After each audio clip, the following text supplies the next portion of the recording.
Margaret Thatcher, the UK's greatest Prime Minister, or the worst thing that ever happened in Britain? That's the question I've been asking you all afternoon. Now let's get discussing it. If you're watching on Catch Up, you can still put your comments in Twitter, Facebook, and on YouTube here, or indeed send me an email, john@johngaunt.com. Dead simple. Right, let's get talking. Margaret Thatcher, 1979 was the year. She defeated, of course, the so-called winter of discontent. Whether you like Thatcher or not, you've got to accept she changed Britain for good. Now, I've got mixed emotions on her. I stood on a picket line with the miners at Kersley on the outskirts of Coventry.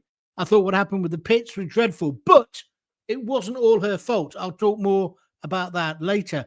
I also marched around Coventry city centre carrying a coffin when CND were demonstrating over Greenham Common. I wasn't a Greenham Common woman, by the way, but when the missiles came to Britain, I thought it was the end of the world. It's the end of the world as we know it, when actually it was quite the opposite.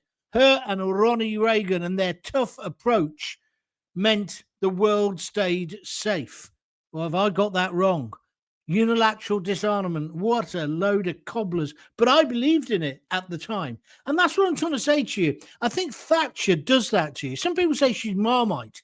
I don't think she is Marmite, because I think with Marmite, like me, I hate it. My kids and my wife adore it. Lisa loves it. But I can't stand the stuff. So when they say things are Marmite means you can't stand anything. Right? It doesn't mean sometimes you like it, sometimes you don't, if you follow what I mean. She's not a Marmite figure to me. At one point, I despised Margaret Thatcher. As I got older and as I saw the way the world's gone, and look at our lousy Labour government now, gosh, do I wish we had Maggie back. She would not be taking any nonsense. That said, I'm a hypocrite. I remember when Stand Down Margaret came out by The Beat. I bought it and I loved it. I thought she was a racist at that time. I didn't think she was good for the country. I went on parts of the People's March for Jobs. And the truth is, Maggie Thatcher never got unemployment down.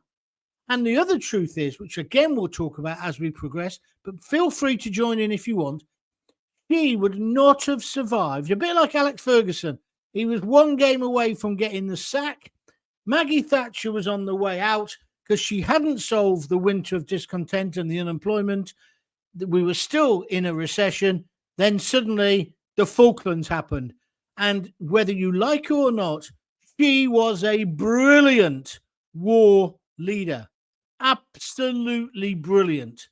And you can see why those boys, when they sailed away, I can still see it now. I was at university. We watched it on the telly as they sailed out of Southampton on the QE2 and the rest of it, how proud they were and we were of them. I know, as it turns out, they went to fight basically an army of conscripts, and it was a totally unfair fight, but it was our territory. It's still our territory. And long may it remain that way. You wouldn't have found Maggie Thatcher giving away our sovereign territory, not like Starmer, who looks like he's been doing it behind our backs with the Chagos Isles. Are you with me or against me? I think in the balance of all things, she was a great Prime Minister. She was a fantastic woman, the first woman to ever get that job, and she held the job for longer than anyone else. I mean, I know it feels like Keir Starmer's been there for centuries at the moment, but he's only been there 7 months, only 7 months to cock up the country. She was in charge for the best part of 15 years. And again, I'm sure you're like me. You can't forget when she left, when she's looking out the window and then she comes downstairs and she's crying and she gets in, I think it was Jaguar, and drives away from the Downing Street. It was the end of an era. And of course, a lot of what she did, basically Blair capitalized on. And he was a charismatic leader, but she had real charisma, especially when you think she was following on from people like Callaghan and Ted Heath. And I found out something today, which I didn't know. She only got the gig as leader of the Conservatives because Erin Neve, who later on got blown up in the car park in Westminster by the IRA, he told everyone to vote for her because don't worry, she won't win. Nobody's really voting for her. And she goes and bloody wins the leadership. And she did rule that party and the country with an iron fist. That's why the Russians called her the Iron Lady. So I'm taking your views on Maggie Thatcher. But look, I'm 63. I was at university, just going to university, 79, when she was really at the beginning of the top of her game. We were the sick man of Europe. Factories closing down left, right, and centre. And I believe in trade unions. I actually do believe in the right for everybody to withdraw their labour. But it was getting beyond a joke, wasn't it, with people like Red Robbo? He was constantly pulling them out on strike, and it was all done on a show of hands. That was wrong. What she brought in, some of those trade union rules were correct. Some weren't. We shall talk about it as the show progresses. Let's start. We had some early birds today. Malta says by 1979, this country was in crisis and on its knees due to socialism and anarchy, unions causing mayhem. She was magnificent, a political giant, transformed our nation for the better. Well, I partly agree with you, but not totally. What do you think? The Baron flights. Maggie only did two things wrong. The poll tax, you spelt that wrong. It's double L, not L-E. That's something completely different. That. Imagine Maggie doing pole dancing. Anyway, the poll tax and care in the community. I agree. Care in the community. I'm not sure if that was totally her, whether that was John Major later. But the closing down of the big sanatoriums was a major mistake. Some people who are mentally ill need locking up out in the countryside for their own safety and the safety of the rest of us. And care in the community was just a cheap version of doing it. And it was playing, and it is playing, as with Axel in Southport, or Russian roulette with our safety. I disagree with it. Where are we next? Andy, she made more damage to this country than the Luftwaffe did with their bombs. Well, that's your view. I think a lot of people will disagree with you, Andy. If you've got a view, pick up the phone. That'll be in a few weeks. Just get tapping away on the typewriter. Oh, that shows how old I am. Stephen Freestone says, Thatcher was boom and bust. Selling off our utilities has meant we're now paying a fortune as they're all owned by European powerhouses where we subsidise the French in particular. You're half right, Stephen. It is true, but she didn't sell off gas and electricity to them. She had a proviso that some of it had to be still in our control. Do you remember the adverts for gas? Tell Sid. Do you remember that? But a lot of people began to own shares. And it's the same with the council houses. You see, when she sold off the council houses, I think it went up to 25% home ownership. I was in favour of that. What I wasn't in favour of, and I'm never sure whether it was her or the councils, they didn't use the profit they made to build more social housing. That's why we're in the mess we're in now. And it is true that successive governments, because of privatization, particularly gas, electricity, and water, we've got ourselves in a position where European countries, France and Germany, are subsidizing their lecky and gas on the backs of us. And that's wrong. But then I'm a bit of a socialist when it comes to the main utilities. I don't think they should be in private hands. And I've always thought this. I've never really changed my mind. I believe they should be owned by all of us. Water, gas and electricity. Because as it happens, water is going to be owned by us again, isn't it? Because they've made such a cock-up of it. Got a view? Send me a message. So she came to power after the winter of discontent. Most of the things that she believed in and she introduced, I think I still believe in. What do you think? Small government, less interference. I mean, let's compare and contrast Maggie with the kind of country we're living in now, where you've almost got to get permission to break wind or burp, where we live in this woke culture, where the government want to regulate everything. They want to be in every part of your life. Meanwhile, they want to tax you to death. That's what Starmer's doing.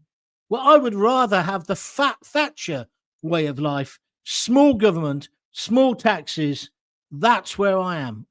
What's your view on that? Come on, let's hear from you.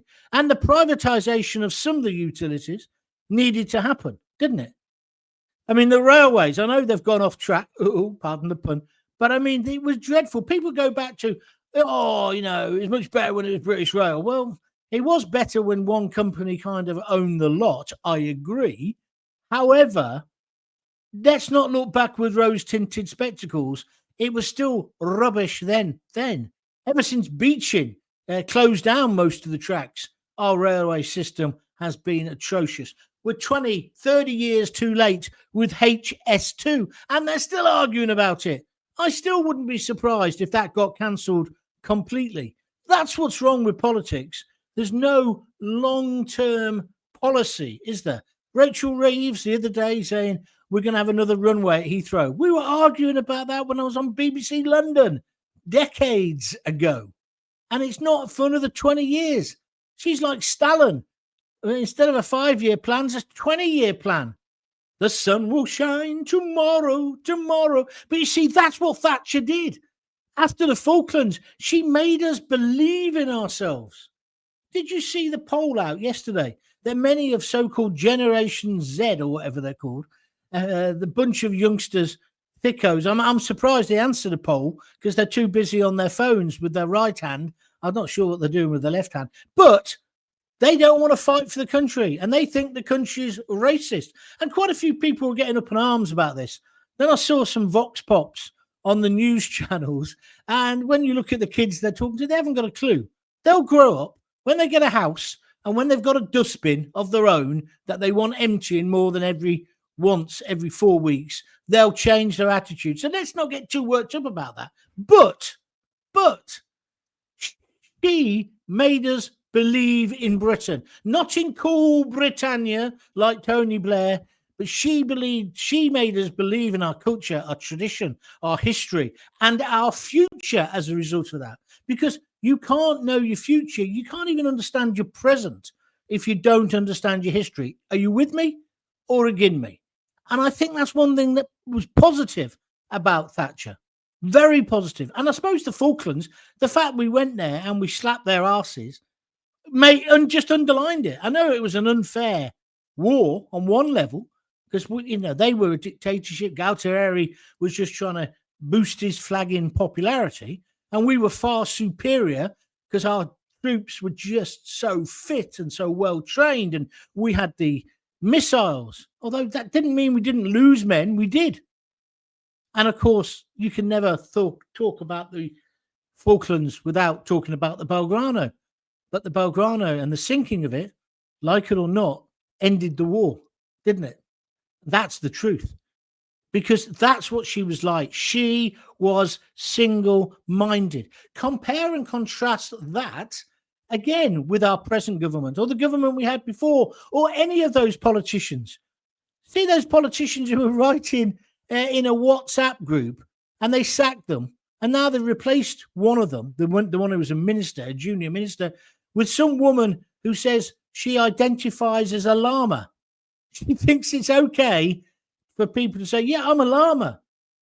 Yeah, a llama. You heard me right. Not Alana.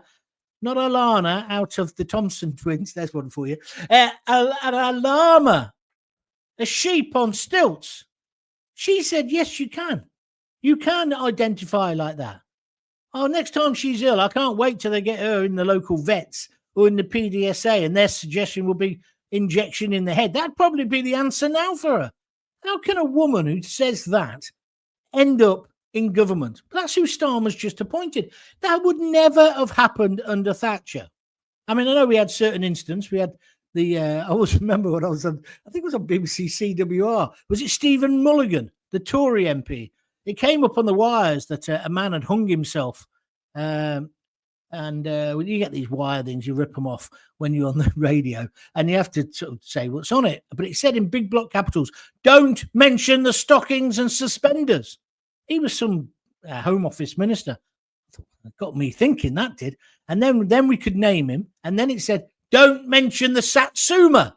I sat there the whole of the breakfast show wondering what the Satsuma was, and more importantly, where did they find it?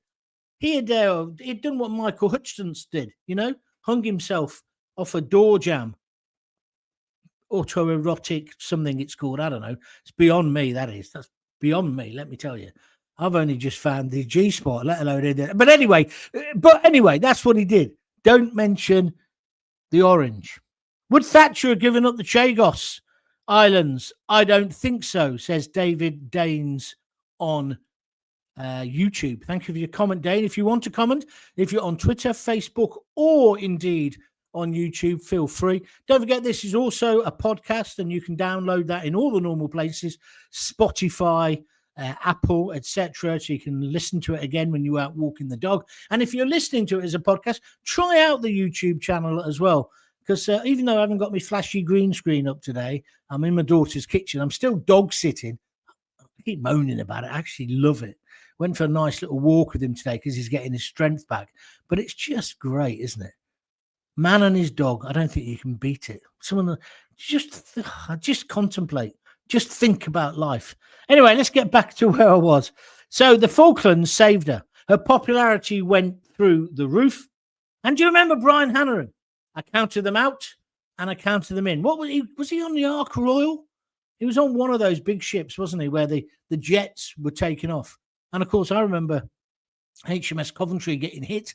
And, as I say, just a minute ago, the Belgrano as well. But it was the kind of first TV war. I mean, we used to all watch the war. What was it called? World War. Was it called World War something? It used to be on ITV before the football on a Sunday. World at War. But this was the first one we watched kind of live. It was incredible. And I remember sitting there with my flatmates, Nigel, Jed, and the rest of the guys watching in this squatted little flat as we went into Goose Green and places like that. I've spoken to a mate of mine, Dougie Brimston, who was in the RAF at the time. He was fueling the planes on Ascension Isle. And the pride that these boys have got for what they achieved, because it was a phenomenal achievement. And I think history has been unfair to the Falklands vets, because a lot of people think that war was not right. It wasn't just, and the sinking of the Belgrano. They forget the fact that this foul dictator tried to take that land away and tried to take away British people's right to live there. So I think there's been a lot of revisionism about it, and I don't like it. So anyway, I've got written here, I've got some notes on my phone. Do you remember the QE2 going and then coming back with the boys? Fantastic moments. All the ticker tape, the Union flags. We wrapped ourselves in the flag, didn't we? We were proud to be British, and we've lost that. Again, this survey of young kids, they're not proud to be British. Where's that come from? Well, it's got to have come from too many lessons saying basically our history is disgusting, like I just mentioned about the Falklands, or we were slave traders, we did this, we did that, not mentioning the fact about emancipation, that we were the first to free the slaves. I know our history isn't all glory, I know that, but there are certain people in the teaching professions, the common purpose woke brigade, who want to make out our history as if it's something we should be ashamed of. Well, I don't think it is. I'd like to get your views. Interestingly as well, I've done a little poll both on Facebook and on Twitter asking you what you think of Thatcher. Interestingly, on Facebook, it's 80% of people think she was the greatest prime minister, 20% don't. But on Twitter, it's more like 75-25. You can still vote if you want to. It's just a bit of fun. It's not scientific in any way, shape, or form. But that's interesting, isn't it? And some people have been saying in comments, and it's a fair point, no, Winston Churchill was the best prime minister. Well, I didn't include him because that was during the war. And it's fair to say after the war, he didn't get elected, did he? He got thrown out, basically. He was a wartime prime minister, fantastic. Without him, we wouldn't have won. Of course, just take that as read. He was a great, great man. But what I'm trying to say is not quite the same as Thatcher, because Thatcher was doing it in peacetime. Yes, she had the Falklands, but she did it in peacetime, and she changed this country. She changed the whole industry. Some parts of that I hate. The heavy industry, a lot of that went. And let's talk about the miners in a moment. A lot of our heavy industry went, and she turned us more into a service economy. I don't like that. I still don't like it, if I'm honest with you. But that's what she did. And it didn't create the jobs that she hoped for. She never solved the job problem. So let's not paint her as if everything she touched was fantastic. Maya Kinsley, YouTube, says it feels like we're stuck with a foul dictator in Starmer, and I'd choose Maggie all day, every day. I'm with you on that. There's absolutely no question about it, is there? If you could have Maggie or Starmer, it'd be a landslide. If we got Maggie back today, it'd be a landslide. Even the socialists would be voting for her. I don't think they voted for Starmer, did they? Anyway, let's talk about that as well. So then in 1982, after the Falklands, she won again. And then, of course, there was the Brighton bombing. I stayed in that hotel. When I was working for The Sun, we did a party conference down there, and I actually stayed. That's how well off The Sun were. We had the same hotel, the Grand Hotel it's called, as the Tories and the major political parties used to stay in. And it's got these magnificent staircases. And it made me think about Norman Tebbit and his poor wife. They fell down about, 4 floors, didn't they, when the bomb went off? Do you remember that day? An horrendous time. Horrendous time. Because whether you agree with them politically or not, no one deserves to be blown up. And that woman was disabled then for the rest of her life. Nobody deserves that. Nobody.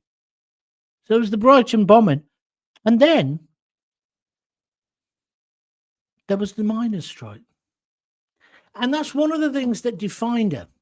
Now, as I just said to you earlier, I stood on a picket line. My mate Mick, he was a great guy. We used to call him Mick the Miner. But before that, he was in the sixth form with me.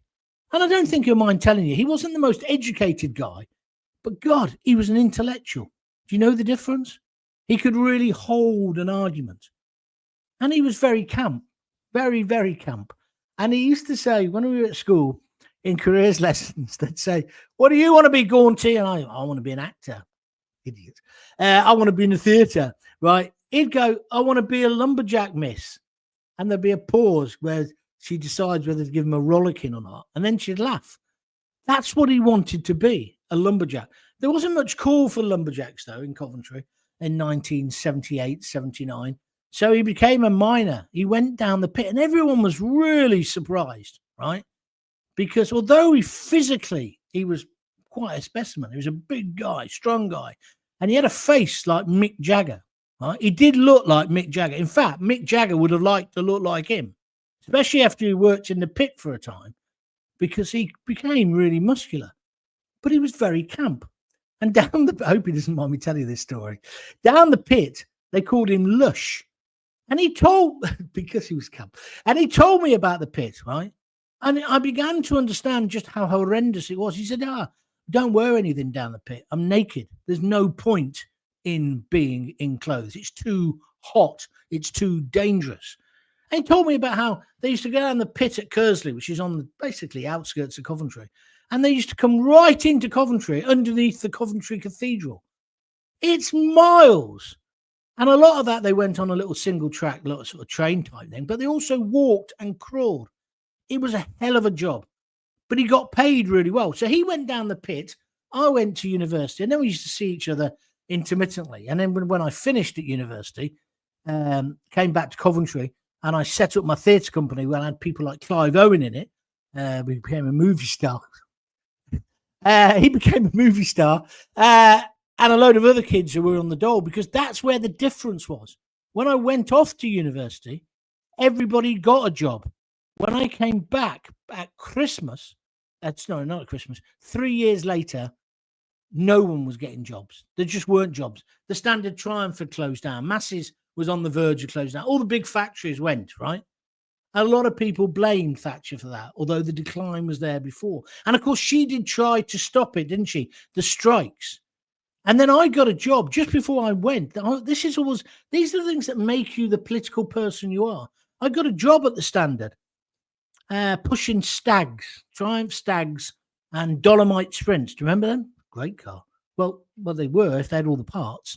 But British industry was so crap at that time. The whole car park was full of cars. And then at the end of the track, they used to have, I think they call it a testing bed. Somebody who's worked in car factories will be able to tell me. And we used to sit on chairs. I worked for a company called Commando Cleaning. I hope they're not in operation anymore. We never did any cleaning. We were meant to do the industrial cleaning during the Coventry fortnight. I think I'd have got the sack by then. But anyway, we sat on chairs waiting for cars to come off the line at the very bottom. Because at the very bottom of the line, they get, I think, 2 gallons of petrol put in them. But if they didn't have any relevant parts, so they couldn't start and go into the test bed, our job was, you lot, over here, Mickey Mouse, Donald Duck, because that's the other thing. It was cash or money. It was cash. I wouldn't do this now, but it was cash in hand. So everyone was called Donald Duck or Rufus or, Robert the Bruce, right? Come and push these cars. So our job was to push out these magnificent cars, if they'd been finished. Triumph Stags. I think it was Stags. It's definitely Dolomite Sprints. What's it called? A Toledo? I don't know what it's called. Anyway, and push them out into the car park. And these cars were everywhere.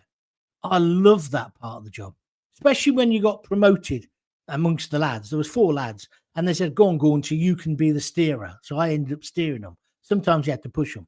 What a job. Fantastic. Cash in hand. Lady used to come round with a tea. And in the factory, that was the other great thing about working there. And if anybody from Coventry is watching this, you could get anything you wanted in the factory. I mean, anything. Bits of cars, books that you shouldn't really look at when you're only just 18, if you know what I mean. Drugs, everything. It was like a supermarket of the illicit and criminal. And it had a whole culture of its own. And these lads, 25,000 people, I think it was, worked at the Standard. Later, I had a house at the top of £4 Avenue. Not £4, Kingsland Avenue. And I used to see these lads walking across the common in the morning, going to work like ants, literally like ants, thousands and thousands. And if you come from an industrial town, you've probably got this image as well. Thousands of them going to work. And then they'd come back at 4. And that was the difference in those times. Starmer would not have got away with the stuff he's getting away with now in those days because people congregated. People spoke. We had the working men's clubs attached to the factories. In fact, most of the factories now have gone, in Coventry in particular, like the Standard Triumph that I'm telling you about, is now a retail park. I often wonder where all the money comes from for Sainsbury's, for people to go there. But the clubs are still there. Same with the Jag. The clubs are still there. The factories have gone. But that's where we congregated. That's where working men talked. And that's why the unions were strong. But of course, in a way, and the unions were strong and the management was crap. Let's be absolutely honest about it. Don't blame the decline in the motor industry in the 70s just on the unions. It wasn't. It was bad management and bad unions. So Red Robbo up the road in Longbridge, he'd have them out if somebody put the wrong cheese in the sandwich. And Thatcher was right to clamp down on that and say, let's have a secret vote, a secret ballot. I'm not so sure about the flying pickets, although I like the songs and the rest of it. But that bit she was right about. But it was also terrible, terrible management. And I remember the day that place closed down. I remember the day that closed down. And where did all those people go? And where did all the people go who own the shops and the cafes round about it? How did they earn a living? It's a bit like with COVID now, isn't it? And people working from home. Things have just collapsed in on themselves. Slow collapse. And so has our society. So no wonder we've got kids now saying, no, I wouldn't fight for this country. This country is racist. Because when we had the factories, I'm not glorifying it, by the way. I worked there and I really enjoyed it. But then I really loved going off to university and pretending to be a tree. But the bottom line is they brought people together. It gave us a community, a collective. And so this is where I'm going to come on to the miners, because I don't think anywhere was it stronger than in mining villages like Kersley. They went on strike, right? But that's what it was like. And in those days, if you were a young lad in the factory, you said something out of line, you would get a smack across the chops from one of the older boys. Don't be so stupid, right? And I think that had a way of calming down society. All the ages used to mix. The ages don't mix anymore, do they? I'm considered an old fart, by the Generation Zs. And I think they're all a bunch of numbskulls on their phones with repetitive strain syndrome, wherever it is. Although I always want them to explain how the latest app works.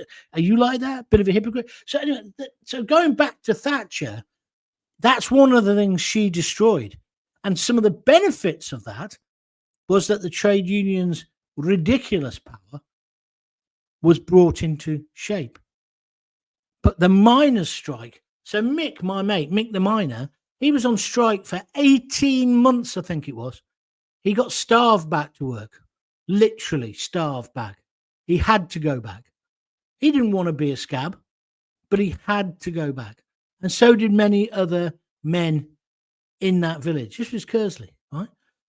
And in the villages, in the valleys, in Wales and places where it was much more the fundamental job, yeah. In Coventry, it was cars, but they're, with the mine. I can see how it affected communities. And my view on this is this. Scargill is as much to blame, but not more to blame, as much as Maggie Thatcher. He tried earlier, and then Maggie thought, right, I'll be ready for you next time. And they stockpiled the coal, didn't they? And she starved them all back to work. That's what she did. Now, what was wrong with that was that destroyed communities. You go to some of those Welsh and those northern villages, they're like drug dens. It's the same with the fishing industry. If you go right up to the north of Scotland, the moment you take away the main industry, the kids will turn to drugs. It's the same kind of thing. And the tragedy, of course, is there's still loads of coal under our feet. We should be drill, baby, drill, as Donald Trump would say. But we can't, because Ed Miliband, who can't even eat a bacon sandwich, him and Snorbits have decided we've got to go green, even though it's ridiculous, the timescale. This is what annoys me about politics. And so when Thatcher did that with the miners, and it was Scargill as well, because if Scargill had had that second ballot and had got the Democratic right to keep the boys out, he'd have probably won. But he got over voting ambition. In my opinion, I've met him a few times. He just got too big for his boots. And of course, then subsequently, there were all the other stories about him, etc., etc., etc. Power corrupts. Absolute power corrupts. Absolutely. The old Machiavelli line. But I think that with Thatcher as well, because when she fell from grace, it was because she couldn't accept she was yesterday's man. And I call her a man because, let's face it, she has had more books than any other bloke in politics. You can't compare her and her spine to somebody like Starmer or Rishi or Cameron or Theresa May or Liz Truss. She was a real leader, wasn't she? She was a real leader with balls of steel, the Iron Lady. But she made mistakes. And I think the miners' strike, although I'm not totally blaming her, I'm saying that's one of them. Now, the poll tax, somebody earlier, let me just read out some more messages. Can you tell me, John, if llamas pay council tax? I'm asking for a friend. That's a good question. Yeah, I'm going to, I don't know what, I'm going to identify as something soon. Well, out of all of them, she had the biggest balls, that's for sure, says Dino on Twitter. Maya says they'll have to reopen the mines to fuel the electric cars. You might be right, Maya. Anybody else want to comment? I'm stopping soon, so get in now if you do. Somebody mentioned earlier about the poll tax. That was her mistake. I think the poll tax was brilliant. I think it was the fairest tax. Each individual paid, not on the value of the house or how many people live there. Each individual. I thought it was fine. I don't know why the press engineered the riots, which is what they did. And of course, the most bizarre thing is most of the people who were rioting never paid the effing poll tax. And now, of course, we're beginning to argue about the council tax. What did they say?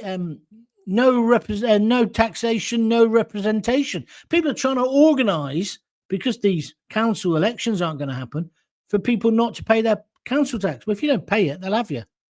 I understand the sentiment, and I think it's wrong.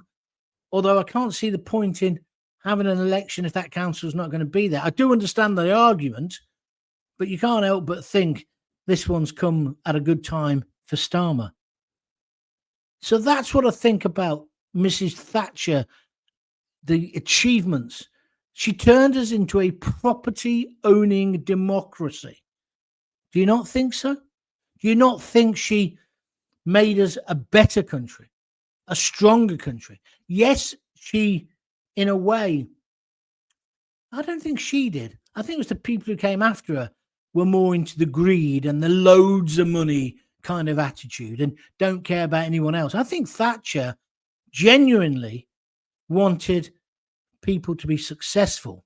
And if you were successful, she wanted you to leave the ladder down and pull other people up, which is what buying the council flats and houses was about, wasn't it? Whereas I think the Tories who came after that, Leon Britton and monsters, horrible people like that. And she had people like that in her own government. Sir Keith Joseph used to make my skin crawl. I think some of those people, they just wanted to make it and then they would boot you down the ladder. I'm not sure Thatcher was that. I think she was this genuine working class girl who hit it lucky, got herself to Oxford, got herself a fantastic job, became an MP, became the leader of the country. Thatcher was a female Churchill. Johnson tried to model himself on them, but he failed. But he would fail because that comes down to the fact that Johnson's not the genuine article. This is the Donald Trump theory that I keep putting forward. The reason why Donald Trump is a success and will be a success is because he speaks the language of the people. The same with Nigel Farage. It's different. They've got it. You can't learn that. You've either got the X factor, the charisma, or you haven't. It's true. It's like baking a cake. If I baked a cake, it'd definitely have a soggy bottom and not rise. Talking about one of the other problems now. But if Prue Leith did it, hers would rise every time. Or Graham Kerr, remember him? The Galloping Gourmet. I used to love his shows. But do you understand what I'm saying? They've got the X factor. They can do it. And some people can and some people can't. That's the way it is. And see, that's the other thing with Thatcher. Some people are winners. Some people are losers. Some people are great at sports day. They win the hurdling. They win the 1,500 meters. And they can do shot put as well. Others like me can't. But I'm okay at rugby. And you've got to fail to know what success is. Do you understand what I'm saying? That's part of my fundamental philosophy. And I think Thatcher was kind of the personification of that. So 50 years on from the day she became the leader of the Tory party, I think she did a good job on the whole, on the balance. I'm willing to be told off and told I'm wrong. That's all okay. But I think on the whole, she did a good job. She was certainly the best Prime Minister since Churchill. She certainly was an amazing achievement as a woman. And there's Labour with all their wokeness and I want to be a llama. I tell you what, love, be a woman first and try and be the leader of the Labour Party. You're so egalitarian in the Labour Party, you've never had a woman in the top job. By my reckoning, the Tories have had 2 now, haven't they? No, 3. Theresa May. There's been 3 of them. Just my views. Right, I'm stopping now. So unless you want to get in with a quick comment, I'm going to leave it there. But my overall thing then, Maggie Thatcher was a force for good. If you like what I've been talking about today, please feel free to share this video or this podcast when you see it come up on social media. Tell other people you're listening to John Gaunt. Yeah, he's not dead. He's back. John Gaunt's back. And he's got his own little TV channel on YouTube and he's got his podcasts, etc., etc. And if you can help me, I don't know why I keep saying this because no one's been helping this week, but if you can, donate a $5 upwards onto this thing called buymeacoffee.com. Look, here we are. There's the thing. www.buymeacoffee.com/John Gaunt. It all helps to keep me going, to keep these podcasts going and these videos. And you know what I want to do? I want to develop it. And I think they're great. I mean, yesterday's, I listened back to, I think they're great, they're arrogant twat. But I listened back to yesterday's, and the first 10 minutes of yesterday's was outstanding. It was some of the best audio I've ever produced. I just did this flight of fancy, rant, whatever you want to call it, stream of consciousness about Starmer and what I think of him. And it's brilliant. The rest of it's crap. But if you listen to the first 10 minutes of yesterday's, I think you might see what I mean. Great show. I'm so happy you're back. Thank you. What does Rob Wright say? Let me put his up on the screen. Although I'm a socialist, John, as I've got older, I do realise that she was a great leader. Can you imagine how she'd have dealt with the pandemic? Yeah. There wouldn't have been Partygate. I think that's very true. In fact, before I go, I did find a really interesting thing on Wikipedia about Maggie, a quote of hers. And it's quite a long one, but let me just see if I can find it, because here it is. Because I think this is as apt today as it was when she said it. Have a listen. I think this is Maggie Thatcher's own words, and it's the one that she's been misquoted on the most. I think we've gone through a period when too many children and people have been given to understand, I have a problem. It is the government's job to cope with it. Or, I have a problem. I would go and get a grant to cope with it. I am homeless. The government must house me. And so they are casting their problems on society. And who is society? Maggie Thatcher's words. Here it is. There is no such thing. That's the quote that became, there is no such thing as society. I'm just putting it to you now, what she actually said. There is no such thing. There are individual men and women, and there are families, and no government can do anything except through people. And people look to themselves first. It's our duty to look after ourselves, and then also to help look after our neighbor. And life is a reciprocal business. And people have got the entitlements too much in mind without the obligations. I found that today. I'd never seen it. I've done the line about no such thing as society, and I think I've misquoted it. I think she's banged on the money. I used to always talk about rights and responsibilities. Excuse me. Too many people know their rights, but not their responsibilities. We've got a situation where it was that guy, I think he was from Albania. He said he can't go back to live in Albania or Afghanistan because his kids don't like foreign chicken nuggets. And he's won. He's not having to go back, although I see Starmer's getting involved. And did you see the deportation? I've just got to stress this again. Don't be conned. Those deportations, that's what I talked about in this 10-minute rant at the beginning. They were people who volunteered to go back. They're overstayers.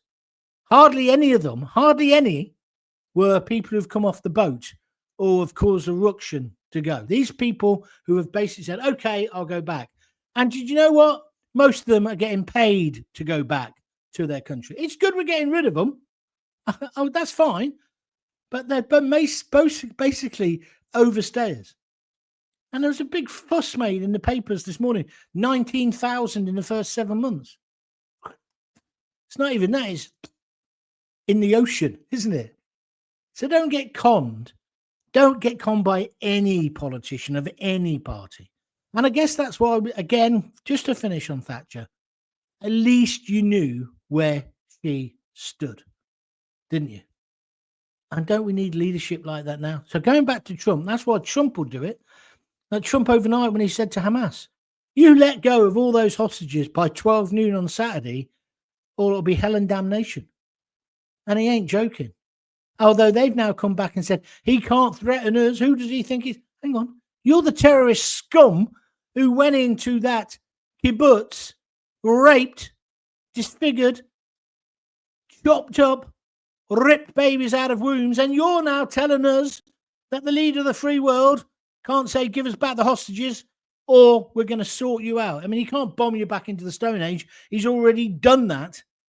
But that's what I can't stand. And people are treating Hamas now as if they're a legitimate government. And they're not. They are terrorists. And Trump is right to stand up to them. absolutely right. Again, I don't think he's right about everything, but that's leadership. That's what we need in this country. If you've got kids, give them a kiss, give them a hug. Hey, hey, hey. Don't forget to tell them you love them. And I'll see you tomorrow. Thanks a lot. Bye.